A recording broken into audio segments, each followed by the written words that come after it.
Thanks for joining us and welcome to another episode of Guard Life Flourish, where whether it's your guard life or your home life, the goal is that we all flourish. Today we have a special guest. We have Lieutenant Colonel Jenelle Kimsey, and she is the Director of HRO. Really glad that you're here today. Thank you. The military is not new to you. You've been around a while, and that's not saying that disrespectfully. You told me yesterday you served 28 years in the military. Correct. Up to today, 28 years. That's right. That is awesome. I mean, I can't even imagine that. I'm hoping that I get to do my 20 and find another career, but 28 years, what you've done, you've obviously loved all of it. That's true. It's a labor of love to some degree. Now, this new job, this HRO job, if I remember correctly, you haven't worked at the state level before in your career.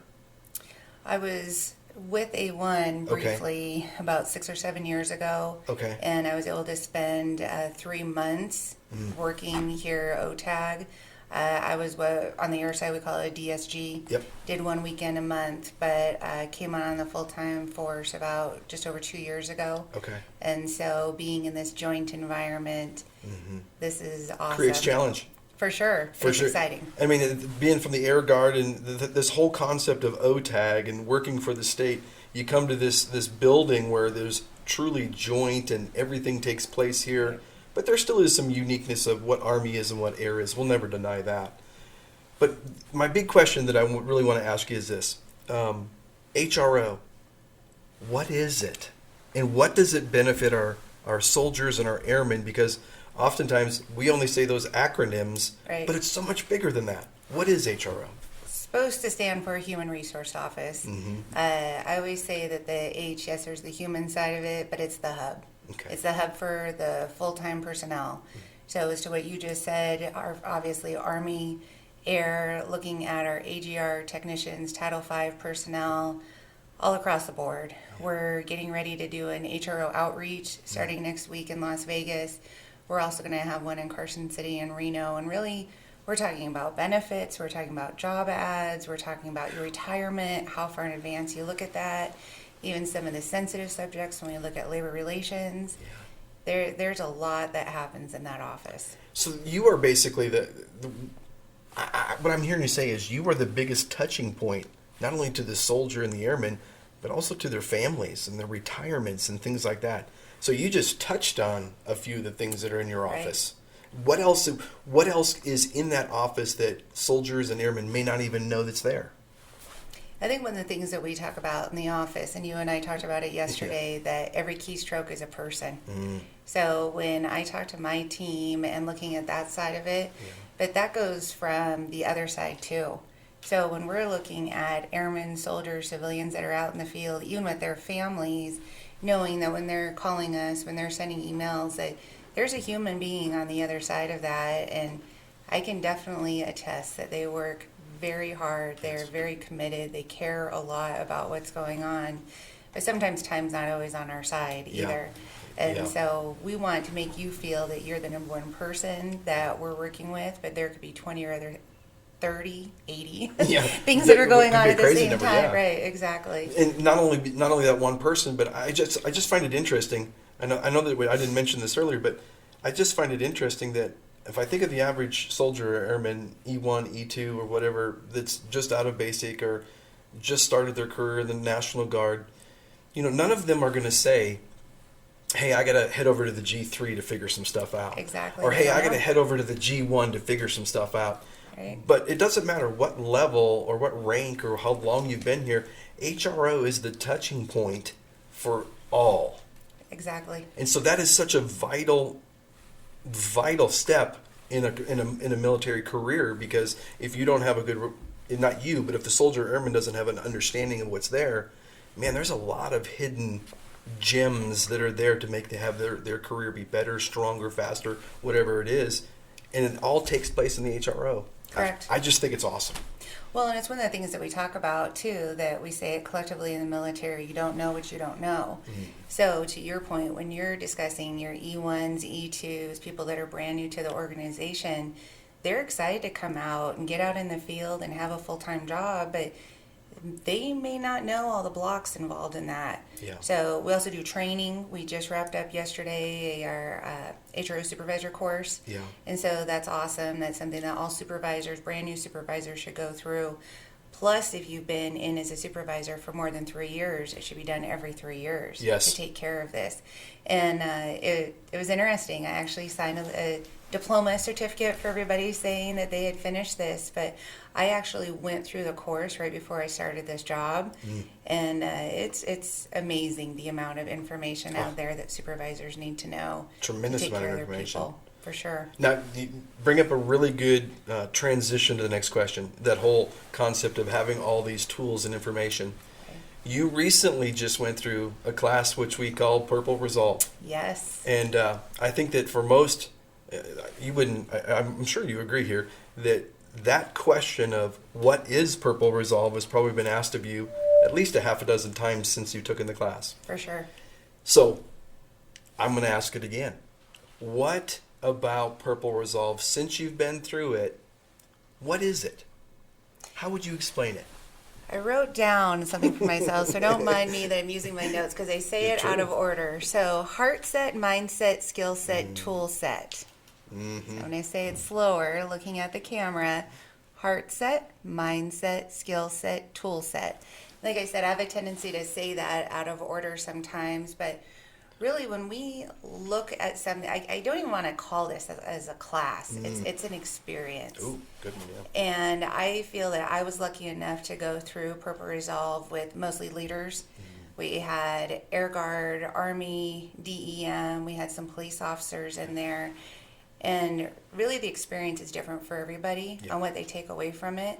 But use me as an example. I'm a former commander. I'm a leader as a director in the position I am now. How can I help others, people that are working with me, for me, if I can't focus on myself? Yeah. So when you look at the heart set, mindset portion of that, and I will admit openly that I am guilty of not putting myself first.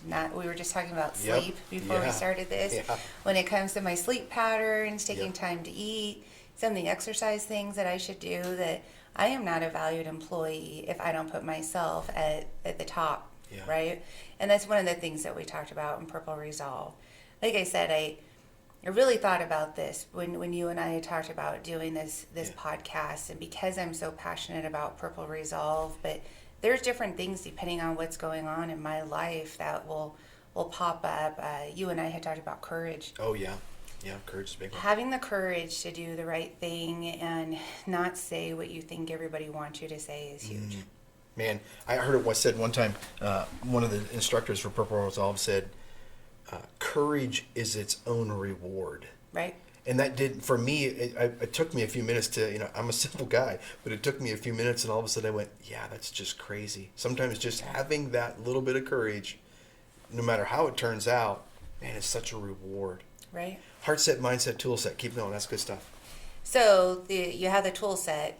You have, like I said, I keep saying out of order. Skill set, tool set. Skill set. Do I have the skills to work on myself, to help my team, people that are around me, and really be able to have some of the tough conversations? That's where I think that I'm at now. Obviously, every day is different in HRO. We talk about putting out fires, trying to be ahead of the game on things. I've been lucky to have 2 briefings this week with General Barry. We know he was in the class with me, which was awesome too. He and his wife were in this class, and knowing that he has gone through Purple Resolve, knowing his passion behind it, also knowing that he is big on truth. Yes. And one of the meetings that we had, I went in and I thought, I know what he wants me to say, but I know what I really need to say. I owe him an honest answer if something's broken or if I don't have a full scope of where I need to be at. And I can honestly say before Purple Resolve, I wouldn't have fibbed, obviously. Yes. We don't want to go that Yes. far into Yes. it. 2-star general, I know better. But I wouldn't have fibbed, but it's what you report. Yeah. At the end of the day, sometimes not giving a full report of what's out there is almost like fibbing. Yes. Right? Yes. So it was something that I actively had to think about in one of these meetings with him, that I know what he wants to hear, but I have to have that courage and I have to have the confidence in myself and be able to discuss with him what's going on, where we're looking at with numbers in this Yep. situation and saying, we have a fix for this. Yes. We just don't have this right now. Mm. And he was great. And it was awesome because I feel that we're speaking the same language, Yep. talking about Purple Resolve, some of the key words that we look at, whether it's courage, being noble, Oh, come on. Yeah. right? That's Big one one. of the things that we talked about also. And being able to have those discussions on, this is what I have for you, sir, and this is my plan. And at the end of the day, I'm responsible. Yes. And I will never finger point.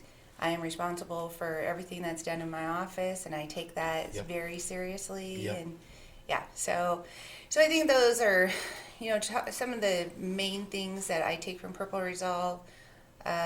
One of the other things that I thought about is breathing. Come on. Yeah. 16 seconds. In the Yeah. scope of it, 16 seconds isn't very long. No. But when you're sitting around OTAC conference room table, people are asking hard questions. Having the physiological side, and we talk about that in Yeah, Purple Resolve totally. too, and how our body reacts, and the medical background that I have and the knowledge I have just from the civilian Yeah. side of knowing how our mind and our body and our breathing can all connect. Yes. And sometimes that's all we have to do. Yes. Is just take these breaths, stop, pause. Nobody's going to fault you for that. No. If you just have to take a second to breathe and to think. And how calming that can be for you and Oh. the people around you. And I think that 16 seconds, you said, let's just double that and say 30 seconds. Yeah. There ain't, probably there is situations where 30 seconds are vitally important. I get it. I'm not saying all the time. But most of the time, the 30 seconds, if you took 30 seconds just to do a little bit of breathing, what happens after that 30 seconds is generally going to be more real, more authentic, more truth. Whether it's, maybe before that 30 seconds, you talked about going in and talking to General Barry and you're thinking, I'm not going to fib. But the reality is you took those couple breaths and you went in and you let courage be its own reward. And it all started with just some breathing and clearing your mind and getting yourself squared away before you went in there. That's huge. Very much so. And you look at us on the military side, specifically the airmen and the soldiers, and the amount of training that we have, and how our bodies respond in fight or flight. So we talk about that in Purple Resolve too, Yeah. on, like I said, the physiological side of it, but just something that we picture that is in battle. Yeah. How are you going to react if an active shooter, God forbid, came in right now? Yes. What would your response be? Well, when you get to this high level and some of the other situations that people can be in, knowing that they have the tools Yeah. of pausing, Yep. thinking, breathing.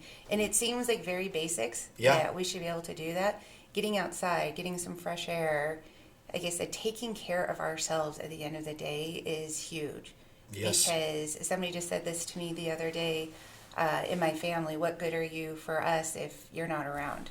It's huge. It's huge. very huge. Yes, and really lead me into the next question, which I have to apologize. I don't think it was on the script that I sent to you, but you talked a lot about Lieutenant Colonel. You talked about meeting with the General Barry. You talked about HRO and your responsibilities there as a leader. Shift that a little bit with me. You just said family. Mm-hmm.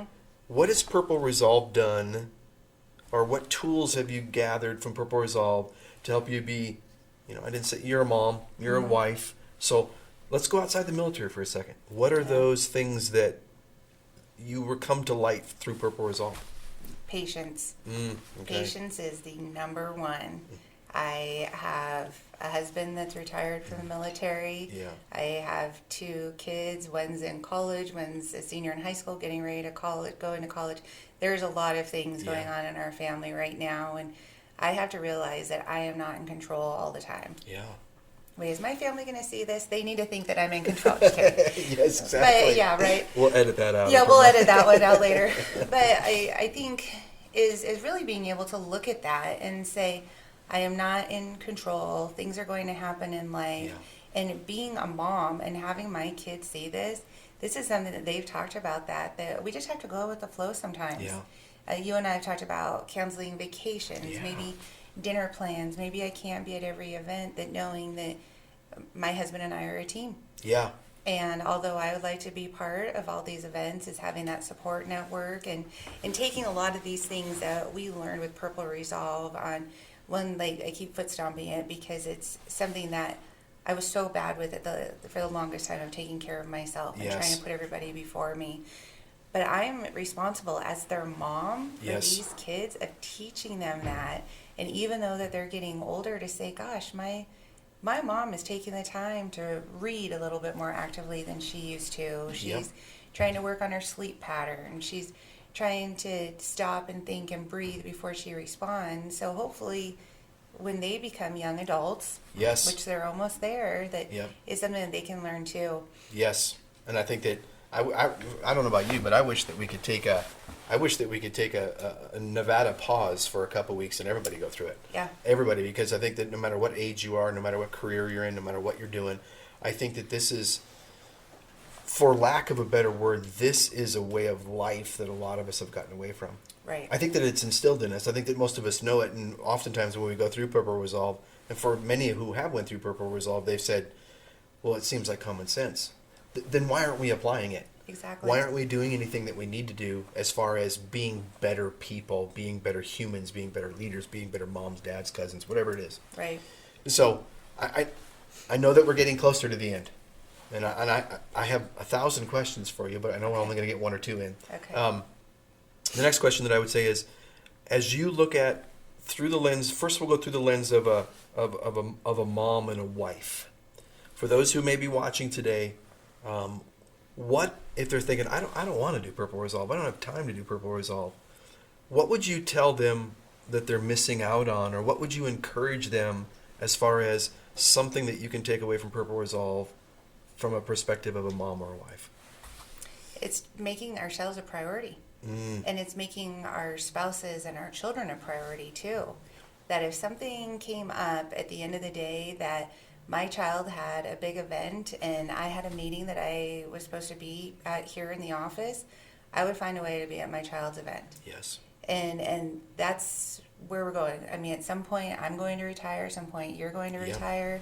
And that's part of my legacy is not only as an employee in this organization, but being a family member, that I can show my children how I prioritize things, what I take. And it's not changing the importance. Obviously, what my kids have going on, what I have going on here in the office is important, but it's being able to take those breaks, being calm, being courageous, to say, I'm sorry, I'm going to have to sit this one out.